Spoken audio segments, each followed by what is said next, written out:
मैं कल्ला ये नितिन जी गुरुवेन की हम माता बहन की समान वाली के लिए ओ गुरुवेन हमारा भाव थी राज बंगाल में कहीं है कि हर अथवा जब तक हमारा से शादी नहीं करवा तो हम यार प्रकार से भेड़ा बनेगा प्रति पलाट पर ठेक दबाओ आगे नहीं होता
नटुआ देव सिंह के धूप में घेरा बना के भागीरथ के सीमान पर ठुक लिया से सबसे पहले घेरा के वे छोड़ा मनुष्य बना और सब बात नटुआ के बता के और यहीं से नटुआ के जाके चल दे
जी हमरा हमर गुरुवे मेरा बना प्रति प्लाट पर एक दलक हमरा नर्स बने हुए हमें कहा आए भारतीय राज बंगाल में अजब अजब की सिंह आवे ऐसा लगे कि कोई मलाह मछली लेके जा रही है।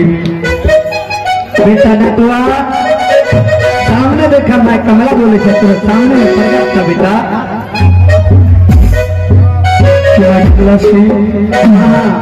हम पूरा घर के दुकान क्या मैं कमला आगे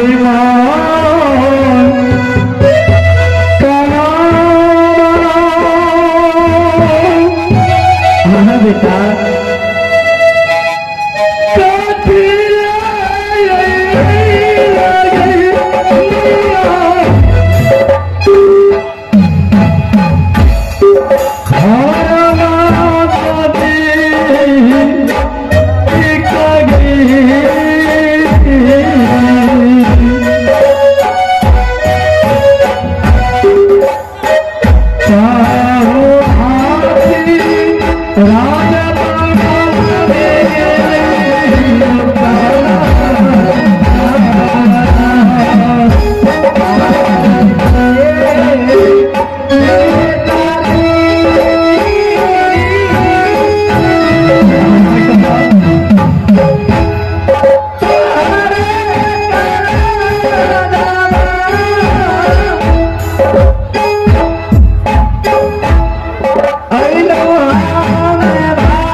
के बराबर भान भाग कि 12 वर्ष हमारा ये भारतीय राज बंगाल में बीत गए।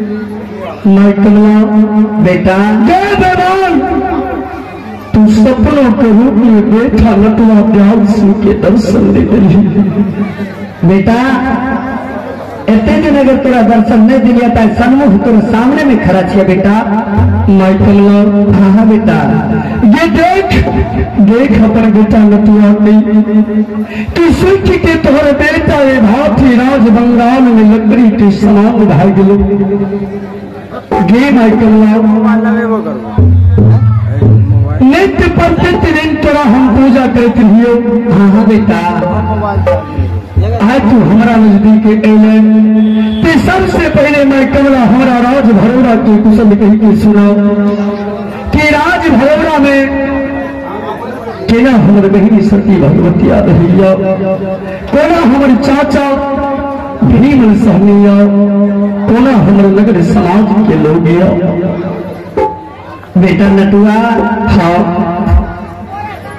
राज भरोड़ा में तोहर बहन तोरा बहन के साथ और तोरा चचा के साथ बहुत अत्याचार हो बेटा। मैं कमला हाँ बेटा गांव के मरल खरीदार मंजन सब मिल के और तोरा चचा के तोरा बहन के बहुत तंग करे था कि तोहर बेटा मर गला तोरा बहन के कहता तोहर भाई मर गला ओए के लेल पुष्पोत बना के आग मिलवे के लेल बहुत परेशान करिया बेटा। जब हमारे बेटी भगवतिया तोहर बहन हमारा नाम से पूजा धारलक हमारा सुमरलक के हम सम्मुख प्रकट मिली और वहाँ पर सब कुछ देख कर बेटा तोरे कारण हम यहाँ तोरे खोज में लिए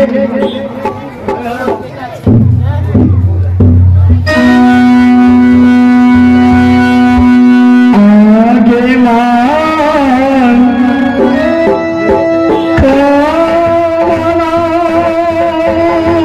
हाँ बेटा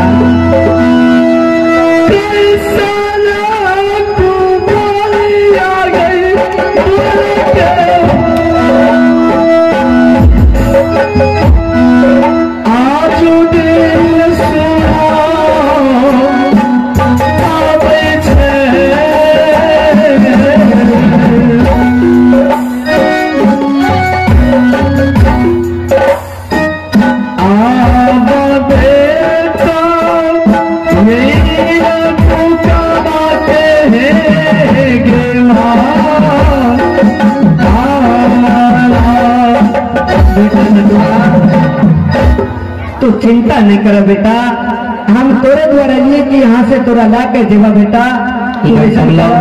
हाँ कि तू राज भरोड़ा से ए भाटी राज बंगाल हाँ बेटा हमरा ले चले लिए। हाँ हाँ बेटा नहीं मैं कमला हम तोरा साथ नहीं जा सके छियो किया बेटा। मैं कमला हाँ हाँ बेटा 12 वर्ष हमारा ये भाटी राज बंगाल में बीती ले जा रही तू यदि हमारे घर के गुस्साओं छी हाँ हाँ बेटा हमरा तोरा प्रति विश्वास नहीं हुई बेटा। ये 12 पल में तू चिल्हा के रूप में हमारा झपट के भाटी राज बंगाल में सीमांत पर छोड़ दिले। गुरुवन के बीच में हम 7 घोड़ा गुणगान सीखलो। मैं कमला हमारा तोरा पर विश्वास नहीं है कि तू हमारे घर के गुस्साओं छे। बेटा तोरा कौन चीज से विश्वास होता जे तोरा कहना चाह साफ साफ बतावा तुझे कहवा तोरा साफ चीज में हमरा दी छे बेटा। मैं कमला यदि तू हमारे बच्चा माने के लिए तैयार छात्र हमारा साथ तोरा सत्य करे पड़तो। ठीक है बेटा तोरा साथ सत्य जरूर करबे बेटा। सत्य करवा तो बेटा तोरा साथ लेके देवा हम पहले सत्य हमारा साथ कर। मैं कमला ठीक है बेटा एक सत्य दो सत्य ब्रह्मा विष्णु सत्य अगर तो हाल न करी तो 80 कोष नरक निकाल घी। मैं कमला हाँ हाँ बेटा कि हमारे बहन सती भगवतिया के और हमारे चाचा भीमल सहनी के नरक खरीदार हाँ बेटा बड़े गजन राज भरोड़ा में क्या भलिया। हाँ बेटा मैं कमला आप जी बात तोरा हम कबो वाह तोरा करे किछो हमारे कहल तू कर भी तोहर कहल हम नहीं करबो। बेटा एहन बात नहीं बता बेटा सही कही किछो। मैं कमला ये मैं कमला हाँ बेटा हम राज भरोड़ा जाब जरूर हाँ बेटा लेकिन ये गुरुवेद के बीच में हम 14 घोड़ा गुण भाव सीख लोगे। हाँ बेटा। मार गुण सीख लो लेकिन संभार गुण में सीख लोगे माई कमला। अच्छा बेटा। माई कमला 7 महीने गुरु में हमारा पोष पाल के जवान के आय कारण के हुनकर सोचिए कि नटुआ के हम पोष पाल के जवान के लिए अपना साथ शादी विवाह करे के लिए जेना हम हुनका से शादी से इनकार जाए हमारा भेड़ा बना प्रति प्लाट सुखल दुभी में ठोक दैया चैत बसोना के धूप मतोना लगे एक बूंद पानी के लिए मैं कमला हम ये हाथी राज बंगाल में तरस जाए। बेटा तू चिंता नहीं करा, अब तू चला हमारा साथ। जब साथ का लला तो तोहर काल हम सब करवा, तू अगर हमार काल नहीं करवा तो बेटा सब मैं कमला तो ठीक है। तू माछी के रूप में हाथी राज बंगाल में छिप जो चारों पता ढूंढ। हाँ बेटा। हम अपन गुरुवन से मार गुण संहार गुण सीख लेवे। हाँ बेटा। तो माई कमला जरूर हम राज भरोड़ा जेबे। ठीक है बेटा, तोहर बात हमरा कराइए पर माई कमला। हाँ बेटा। गुरुवन संहार गुण तब सीख सके छी कि गुरुवन बार बार कहिए कि हाँ नटुआ तू हमारा सेज पर चला गे माई कमला। तो माछी के रूप में घूमत रही है जहीरम गुरुवन के साथ हुनका सेज पर जुआ पति खेलवे आओ संहार गुण सीखवे। जहीना सीख के माई कमला सुनते पहना तू नींद के पुड़िया 7 बहन गुरुवन पर छिट दी है। ठीक है बेटा।